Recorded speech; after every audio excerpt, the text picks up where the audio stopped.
सर्वांना माझे नमस्कार. आज येथे जमलेल्या सर्व गुरुजनांना, सर्व विद्यार्थीगण व तसेच सर्व आलेले सर्व श्रोत्यांना सर्वप्रथम धन्यवाद. तुमची आजची उपस्थिती ही आमच्यासाठी व आज आमच्या कॉलेजतर्फे व सर्व शिक्षकांतर्फे राबवण्यात आलेल्या आजच्या कार्यक्रमासाठी खूप अनमोल व तसेच शोभा वाढवणारी आहे. तर मी माझा पहिला परिचय करून देतो. माझे नाव Shekhar Wadke, BSc nursing student. मी राठोड आहे. तर आज आमच्या कॉलेजतर्फे व सर्व शिक्षकांतर्फे एक छोटासा नाटक सादर करण्यात आलेला आहे, ज्यामध्ये खूप काही शिकण्यासारखं व खूप मनोरंजक असणार आहे. तर आमच्या नाटकाचे शीर्षक म्हणजे आईचे दूध म्हणजे बाळाचं पहिलं अन्न. तर चला नाटकाला सुरुवात करू. आरोग्यदायी स्तनपान बाळाच्या वाढीसाठी महान. आई बाळाचे नाते यातून स्तनपानातूनच येते बाळाला बळ. आज मी तुम्हाला स्तनपानाचे महत्त्व काय असते ते सांगणार आहे. स्तनपान केल्याने बाळाला व आईसाठी खूप महत्त्वाचे असते. बाळाला आवश्यक असणारे सर्व पोषक तत्व हे आईच्या दुधातून मिळते, ज्यामुळे बाळाची वाढ चांगली होते व तसेच आईचेही आरोग्य चांगले राहते. तसेच रोगप्रतिकारशक्ती वाढते, मेंदूचा विकास होतो, भावनात्मक संबंध वाढतो. या नाटकामध्ये मुख्य भूमिका पात्र 8 जण असतील. सुनीताताई गोंधळलेली महिला. नमस्कार. आजी जुन्या समजुतीवर विश्वास ठेवणारी. नमस्कार. शोभाताई अनुभवी माता. नमस्कार. आशा वर्कर सुमती. नमस्कार. शेजारीन खोट्या समजुती सांगणारी. स्मार्ट मुलगा. नमस्कार. डॉक्टर. नमस्कार. Nursing officer. चला तर मग सुरुवात करूया. दृश्य पहिला. सुनीताताई घरात चिंतेत बसलेली आहे.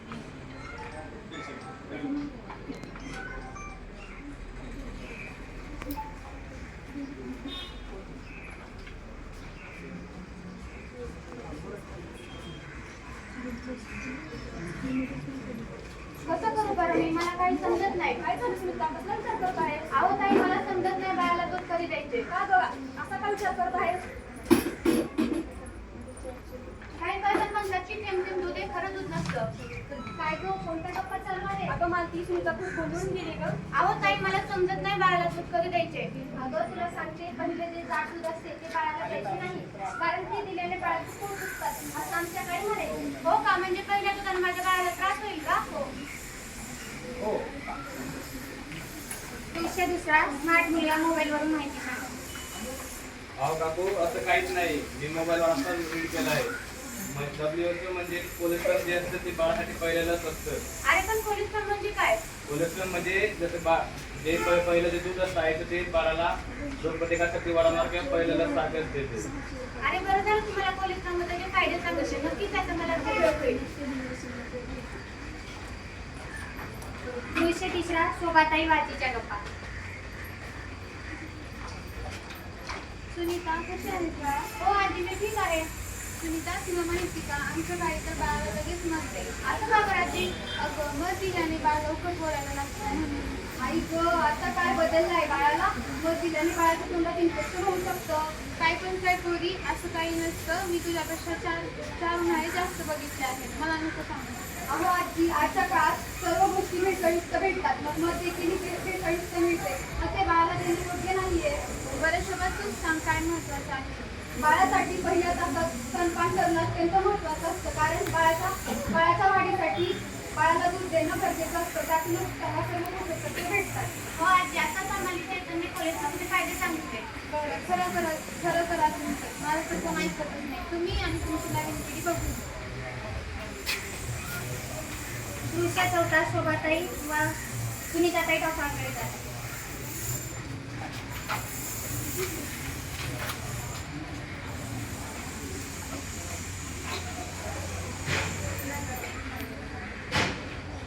सुनीता कशी आहे? ठीक आहे डॉक्टर.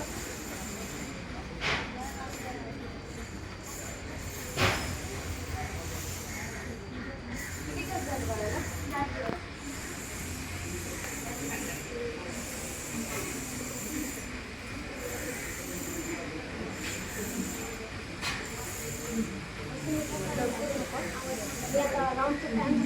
जाते. बाकीची तुला काय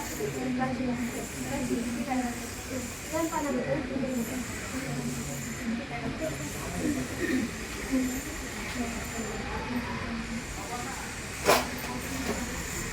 आहे सविता तुझी तब्येत? ठीक आहे बरं. बाळ कसं आहे? 2 दिवसाने रडतंय. बाळाचं वजन केलं का? बस वजन. तर तुला मी ब्रेस्ट फिडिंग बद्दल थोडीशी इन्फॉर्मेशन देते किंवा हेल्थ एज्युकेशन देते. ब्रेस्ट फिडिंग केवळ बाळाला म्हणजे 6 महिने केवळ बाळाला आईचे दूध दिले पाहिजे. आईचे दूध शुद्ध आणि सुरक्षित असते बाळासाठी. आईच्या दुधामध्ये पोषक तत्व असतात जसं की विटॅमिन्स, मिनरल्स, फॅट्स, कार्बोहायड्रेट्स हे सगळं आईच्या दुधामध्ये असते. आईचं दूध सुरक्षित असतं बाळासाठी आणि आईच्या दुधामुळे बाळाची वाढ होते आणि बाळ सुदृढ होतं, ना की कुपोषित होत नाही. आणि आईच्या दुधामध्ये एक इम्युनिटी पॉवर असते जसं की रोगप्रतिकारशक्ती वाढवणारे मेडिसिन असते. आईचे दूध हे बाळासाठी आईच्या दुधामुळे बाळाचं नाट्य घट्ट आणि भावुक होतं. तुला पुढे इन्फॉर्मेशन मिळतं. बाळाचं वजन अगदी नॉर्मल आहे. त्याच्या वयानुसार बरोबर आहे. मी तुला थोडीशी स्तनपानाबद्दल माहिती सांगते. स्तनपान हा बाळासाठी एक नैसर्गिक आहार असतो. आणि स्तनपानामुळे बाळाच्या मेंदूची वाढ होते. तसेच स्तनपानामुळे आईला हायपरटेन्शन, ब्रेस्ट कॅन्सर यासारखे आजार होत नाहीत. आणि स्तनपान केल्यामुळे बाळाला ॲलर्जी अस्थमा हे पण होत नाही. आणि स्तनपान केल्यामुळे बाळ कुपोषित होत नाही आणि त्याची चांगली वाढ होते. काय गं सुनीता, तुझी चिंता मिटली का? हो सिस्टर, मी आता निश्चित आहे.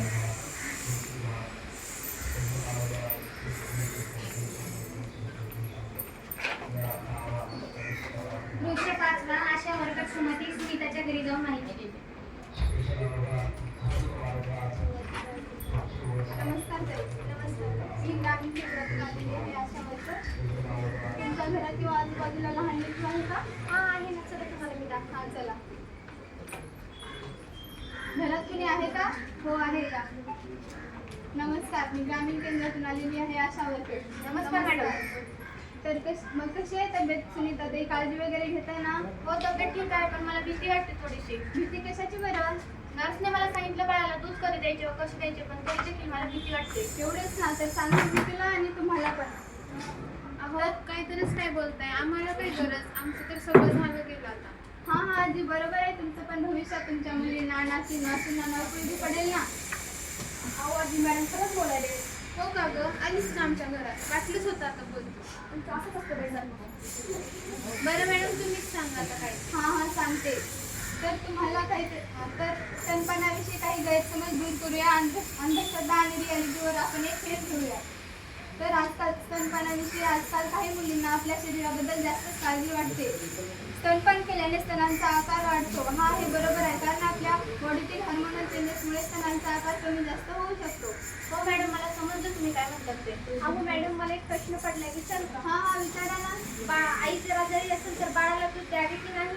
हां काही आजारामध्ये बाळाला दूध द्यावे आणि काही आजारामध्ये बाळाला दूध देणे टाळावे. म्हणजे मॅडम कोणते आजार? ताप, कावीळ असे आजार असतील तर बाळाला दूध द्यावे आणि टायफॉइड, निमोनिया असे गंभीर आजार असेल तर बाळाला दूध देणे टाळावे. हो मॅडम, या सर्व माहितीची आम्हाला खूपच गरज होती. तुम्हाला एक प्रश्न विचारू? हां नक्कीच. ह्यात काय घाबरण्यासारखं? बाळ रडल्यानंतर त्याला लगेच पाणी द्यावे का? हां तुम्ही तर अनुभवी आहात. असं तरी मी सांगते तुम्हाला, बाळ रडल्याने बाळाच्या शरीरातील पाणी कमी होऊ शकतं. धन्यवाद मॅडम या सर्व माहितीबद्दल. हां हे तर माझं कामच आहे. काय गं, काळजी मिटली का तुझी? हो मॅडम, आता मी निश्चित आहे. चला तर मग निघते मी.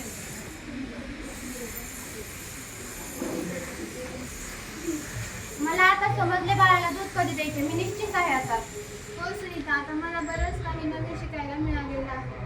मित्रांनो, तर जुन्या रूढी परंपरा ह्या योग्यच असतात, पण त्या आपल्याला नवीन पिढीनुसार बदलाव्या लागतात. म्हणून आजपासून 6 महिन्यापर्यंत बाळाला मध किंवा पाणी देणे बंद.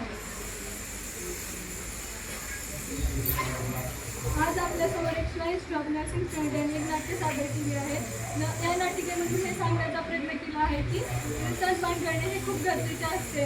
तर या नाटिकेमध्ये तुम्हाला काही पात्र दिसले असतील, जसं की आजी आपली जुनी रूढी परंपरा हे सांगते की बाळाला स्तनपान करू नये, पण ही रूढी परंपरा ही पुढच्या नवीन पिढीने चालू ठेवावे हे गरजेचे नसते. म्हणून हे माहिती देण्यासाठी डॉक्टर, नर्स आणि आशा कार्यकर्ता हे सांगतात की स्तनपान करणे गरजेचे असते. आपल्याला ह्या नाटिकेमधून हे समजतं की जर प्रत्येक आईला योग्य माहिती आणि कुटुंबाचा पाठिंबा मिळाला तर आई आपल्या बाळाला निरोगी आणि आनंदी ठेवू शकते. चला तर मग आजपासून आपण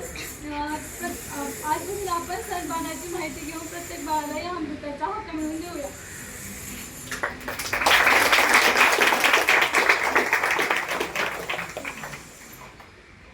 अशा छोट्या पण खूप काही गोष्टी शिकवणाऱ्या नाट्यातून आपण काय शिकलो तर स्तनपान हे बाळासाठी आयुष्यभराचं आरोग्य देतं. योग्य माहिती घ्या, योग्य माहिती द्या, गैरसमज दूर करा आणि आपल्या समाजात एक जागरूकता पसरावा.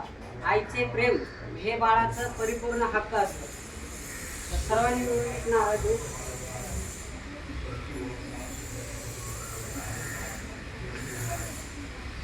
आईचे दूध बाळाचं हक्काचं अन्न प्रत्येक आई सजग आई स्तनपान